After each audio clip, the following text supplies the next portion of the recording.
SIR hearing এ অব্যবস্থায় প্রবীণ ও অসহায় সাধারণ মানুষের হয়রানি নিয়ে এবার মুখ খুললেন বিধাননগর পৌর নিগমের মেয়র পরিষদ সদস্য দেবরাজ চক্রবর্তী। পাশাপাশি এদিন দেখা গেল হিয়ারিং এ আসা মানুষের লম্বা লাইন। বছর পেরোলেই রাজ্যে বিধানসভা ভোটকে পাখির চোখ করে ইতিমধ্যেই শাসক বিরোধীর শিবিরে শুরু হয়ে গিয়েছে নানান তরজা। ইতিমধ্যেই এখন রাজ্যের বিভিন্ন প্রান্তে চলছে এসআইআর এ যাদের নামের খসড়া তালিকায় আসেনি তাদের হিয়ারিং এর ডাক।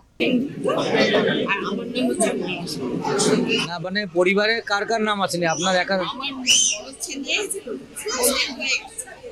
আমার 1995-তে আমার নাম আছে, 2002-তে নাম নিয়ে কি করে বুঝবো?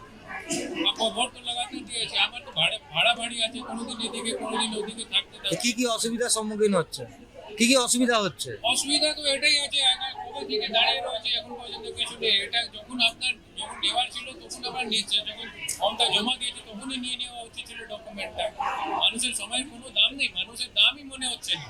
বর্তমানে এই অবস্থায় নির্বাচন কমিশন সহ রাজ্যের প্রধান বিরোধী দল ভারতীয় জনতা পার্টির বিরুদ্ধে সোচ্চার হলেন বিধাননগর পৌর নিগমের মেয়র পরিষদ সদস্য দেবরাজ চক্রবর্তী। তিনি এ প্রসঙ্গে জানালেন যে এসআইআর হিয়ারিং এর নামে রাজ্যের সাধারণ মানুষ সহ প্রবীণ বৃদ্ধরা যেভাবে হয়রানির শিকার হচ্ছেন তা রীতিমতো প্রহসনে পরিণত হয়েছে। এদিন তিনি উল্লেখ করেন, তৃণমূল কংগ্রেস মানুষের পাশে থেকে তাদের সাহায্য করছে, তাদের জন্য একাধিক ব্যবস্থাও নিয়েছে। সিয়াচেন কেসিআরে বসে আমাদের ভারতবর্ষের সেনা একজন জওয়ান বা তার বাড়িতে গিয়েও হিয়ারিং নোটিশ দিয়েছে। তার সাথে সাথে এখানে আমি একজনকে দেখলাম যে একজন ভদ্রমহিলা তিনি দেখলেন, তাকে আসতে হয়েছে। কালকে একজন ভদ্রমহিলার সঙ্গে দেখা হয়েছিল, তার বয়স 80, তাকে তার পরিবারের লোক এসছে টিচারের। আমরা এই হিয়ারিং ক্যাম্পের বাইরে একটা জেরক্স মেশিনের ব্যবস্থা করেছি। আমরা এখানে আজকে দাঁড়িয়ে যতটুকু নাগরিকদের সহযোগিতা করা যায় সেই ব্যবস্থা করেছি।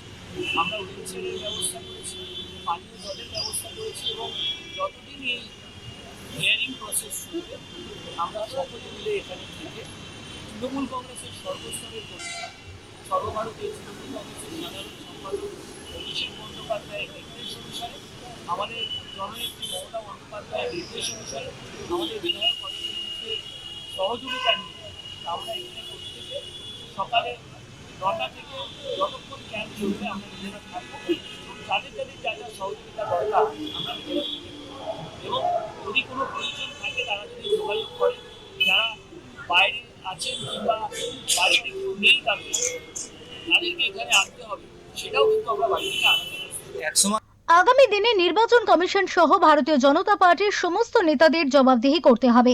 এছাড়াও তিনি আরো বলেন যে একদিকে একদল রাজ্যের সাধারণ মানুষকে তাদের সমস্ত নথিপত্র থাকা সত্ত্বেও রোহিঙ্গা বা বহিরাগত প্রমাণ করতে ব্যস্ত বিজেপি, অন্যদিকে তৃণমূল কংগ্রেসের পক্ষ থেকে তাদেরকে পরিষেবা দেওয়া হচ্ছে। এই বিচারটা সাধারণ মানুষ খুব শীঘ্রই করে দেবে এমনটা বিশ্বাস করেন তিনি। অনির্বাণ দত্তের রিপোর্ট, ওঙ্কার বাংলা।